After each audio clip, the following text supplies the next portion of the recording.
पर आया और दुश्मनों की ईंट से ईंट बचाई। इस्लाम की शहजादी को जब रिहा करा के लेके जाने लगा, किसी ने कलाई पकड़ के कहा था, मोहम्मद बिन कासिम जरा बता तो सकी ये रहने वाली कहाँ की है, तू रखने वाला कहाँ का है, इससे तेरा रिश्ता क्या है, ये तो बता के चला जा। अपनी जान को तू खतरे में डाल के आया, इतनी बड़ी दुश्मन की फौज के सामने आया, अगर मारा जाता तो क्या होता? तो मोहम्मद बिन कासिम ने कहा था, यार मैं गैरतदार हूं, अगर मर जाता तो तारीख में लिखा जाता एक भाई बहन की आबरू बचाते बचाते शहीद हो गया था, कम से कम गैरत वाला लिखा जाता। बेगैरत तो नहीं, हमारे कान पे नहीं रींग रखी है, हमारी जो रविश थी वही चल रही है। अगर शादियों में डीजे बज रहा था तो अभी कम नहीं हुआ है, शादियों में तमाशे हो रखे थे तो अभी कम नहीं हुए हैं, अय्याशियों में पैसे लुटाए जा रहे थे तो अभी कोई कमी नहीं आई है। हमारी वही भेड़ वाली चाल है, कोई कभी होश के खून नहीं ले रहा है। जरा तारीख उठा करके तो देखो, एक अरब की शहजादी इसी भारत के समंदर के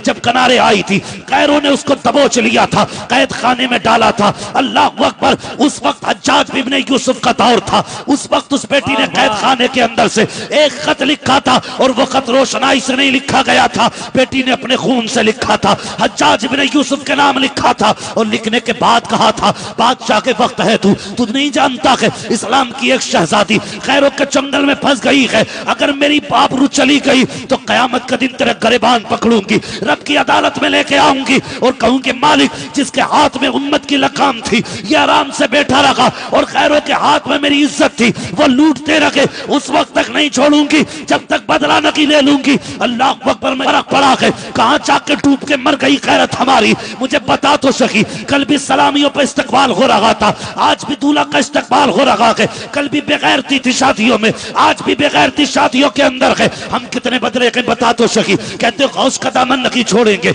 नबी का दामन नहीं छोड़ेंगे, बता तो सही किस जगह पकड़ा है तूने। आज बेगैरती का आलम देखो, जब बारात आया करती है दरवाजे पे दूल्हा आता है, हमारी कौम की बेटियां इस्तकबाल के लिए जूसों का गिलास लेके आती हैं, ये क्या हो रहा है? का दूल्हा का इस्तकबाल हो रहा है। और बगैर तो बताओ तो सही, अगर आने वाला मर्द था इस्तकबाल करने वाला मर्द होना चाहिए था, ये बेगैरती कहां से चली आ गई है? मर्द दूल्हा बन के आता है, बेटियां जूस पेश किया करती हैं, और यार इतनी बेगैरती आ गई है। कल जब किसी की बेटी भाग जाती है तो रातों रात मौलवी के पास जाके कहता है कोई तावीज दे दिया जाए जिससे बेटी पलट के आ जाए। शाम से बेटी का पता नहीं चल रहा है, और तुझे क्या लगता है तेरे 18 साल की गलती पे ये 5 मिनट का तावीज तो पर्दा डाल देगा? नहीं, खुदा की कसम तुम नहीं जानते हो, अगर बेटियों को बचाना है तो पहले कनीज़े फातिमा बनाना पड़ेगा, मुस्तफा का दीन सिखाना पड़ेगा।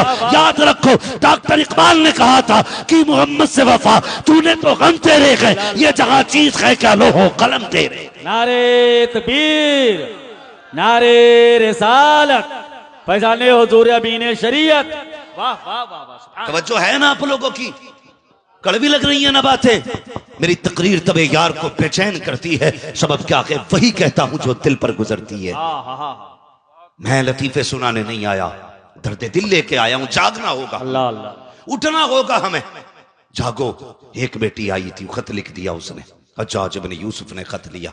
उस वक्त इस्लाम की फौजें दूसरे महाज पे लड़ रही थी, वो खत लेके कभी इधर जाता कभी उधर जाता। सुने, वो जब उसने चक्कर लगाने शुरू किए, उसका एक भतीजा था 18 साल का, जिसको तारीख में मोहम्मद बिन कासिम कहा जाता। वाह वाह वाह, याद है ना अपनी तारीख? हमें यह मालूम है इस साल में कितनी फिल्में सुपरहिट हुई हैं, हमें यह पता है कि इस साल किस फिल्म ने कितनी कमाई की है, हमें यह तो सोचने का वक्त है कि इस साल सबसे ज्यादा रन किस खिलाड़ी ने मारे हैं। लेकिन हमें अपनी तारीख सोचने का वक्त नहीं है, अपनी तारीख के बारे में सोचने का वक्त नहीं है, हमें अपनी तारीख को पढ़ने और सुनने का वक्त नहीं है। जागना होगा हमें। याद रखिएगा, तुम नहीं जानते हो, तुम क्या समझते हो कि ताकतों से कामयाबी मिलती है? नहीं, खुदा की रहमतों से कामयाबी मिला करती है। बेशक, सुभान अल्लाह। किस चीज से? खुदा की रहमत से कामयाबियां मिला करती हैं। तो मोहम्मद बिन कासिम ने क्या कहा था, बहुत गौर से सुने। वो अपने चचा के पास आया, आके कहने लगा चचा परेशान लग रहे हो, बात क्या है? उसने कहा बेटी बस एक खत है जिसने परेशान करके रख दिया। कहा कौन सा खत? कहा कि उंदुलुस के साहिल पर वो राजा दाहिर के कुछ फौजियों ने हमारी एक बेटी को कैद कर रखा है, उसने कैद खाने से ना ये खत भेजा है। उसने खत लिया ना, तो वो जवान कैसा जवान था, खत पढ़ते पढ़ते रोने लग गया। रोने लग गया। कहा चाचा क्या सोचा है? कहा क्या सोचूं, मेरे पास फौज नहीं है। मोहम्मद बिन कासिम ने कहा था कहीं देर ना हो जाए। कहा तू क्या करेगा? कहा चाचा अगर इजाजत दे तो मैं इस बहन को बचाना चाहता हूं। वाह वाह वाह, समझ रहे मेरी बात? अगर इजाजत दे तो मैं इस बहन को बचाना चाहता हूं। हज्जाज बिन यूसुफ ने कहा था तू कैसे बचाएगा अकेला? कहा बस इजाजत देना, वो मेरा काम है, मुझे क्या करना है। चाचा ने कहा ठीक है तेरी मर्जी है। खत लेकर मोहम्मद बिन कासिम जुमे का दिन था मस्जिद में आए और ऐलान किया नमाज के बाद कोई जाएगा नहीं। थोड़ी सी मेरी बात सुन ली जाए।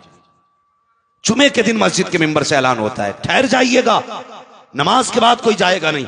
आज ऐलान करा लो मस्जिद से, सूफी साहब क़िबला ऐलान करते हैं ठहर जाइएगा, जरा बात होनी है। बंदे जूती उठा के चुपके निकला करते हैं कहीं मुझे कोई काम ना बता दिया जाए। हाँ क्या करना जी, जितना अमीर है उतना मुंह छुपा के जा रहा, कहीं किसी को पता ना चल जाए मैं किधर से निकल गया। क्यों भाई? कहीं सीमेंट की बोरी ना मांग ली जाए, कहीं 4 बच्चों का खर्च ना मांग लिया जाए, कहीं मदरसे के लिए राशन ना मांग लिया जाए। हम इतने बुज़दिल हो गए। मोहम्मद बिन कासिम ने कहा था ठहर जाना, मुझे कुछ बात करनी है। नमाज के बाद जानते हो कितने लोग रुके कितने चले गए। मुअर्रिखीन ने लिखा है जब नमाज खत्म हुई है और तो मस्जिद का आलम यह था जितने लोग बैठे थे उतमें से एक भी बंदा कम नहीं हुआ था। यार जवान तो जवान, बूढ़े भी अपनी जगह से नहीं हिले थे, बूढ़े तो बूढ़े, बच्चे भी इंतजार कर रहे थे।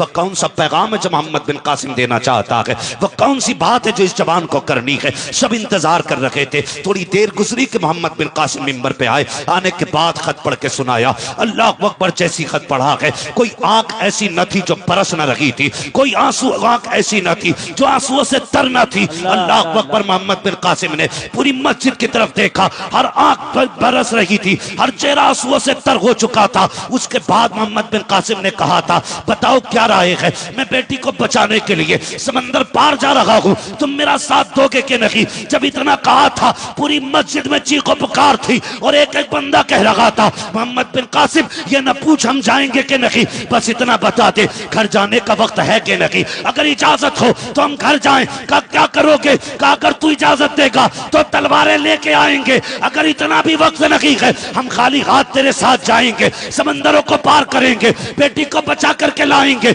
अल्लाह अकबर। तारीख गवाह है यही 16 साल का जवान 18 साल की उम्र रखने वाला जब भारत की सरजमीन पर आया और दुश्मनों की ईंट से ईंट बचाई, इस्लाम की शहजादी को जब रिहा करा के लेके जाने लगा, किसी ने कलाई पकड़ के कहा था मोहम्मद बिन कासिम जरा बता तो सकी ये रहने वाली कहाँ की है, तू रखने वाला कहाँ का है, इससे तेरा रिश्ता क्या है, ये तो बता के चला जा। अपनी जान को तू खतरे में डाल के आया, इतनी बड़ी दुश्मन की फौज के सामने आया, अगर मारा जाता तो क्या होता? तो मोहम्मद बिन कासिम ने कहा था यार मैं गैरतदार हूं, अगर मर जाता तो तारीख में लिखा जाता एक भाई बहन की आबरू बचाते बचाते शहीद हो गया था, कम से कम गैरत वाला लिखा जाता, बेगैरत तो नहीं लिखा जाता। कब बता तो सकी इससे तेरा रिश्ता क्या है? तो मोहम्मद बिन कासिम ने कहा था रिश्ते की बात करते हो तो सुनो, कुछ रिश्ते वो होते हैं जो खानदान से पहचाने जाते हैं, कुछ वो होते हैं जो बाप के नाम से पहचाने जाते हैं, लेकिन इसका मेरा रिश्ता न खानदान से पहचाना गया न बाप से पहचाना गया, अगर पहचाना गया है तो रसूल पाक से पहचाना गया। नारे तकबीर, नारे रिसालत, मसलके आला हजरत, उलमाए अहले सुन्नत, हजरत अल्लामा मुफ्ती हम्माद रजा साहब क़िबला। वाह वाह वाह वाह। भाई अगर तुम्हें लगता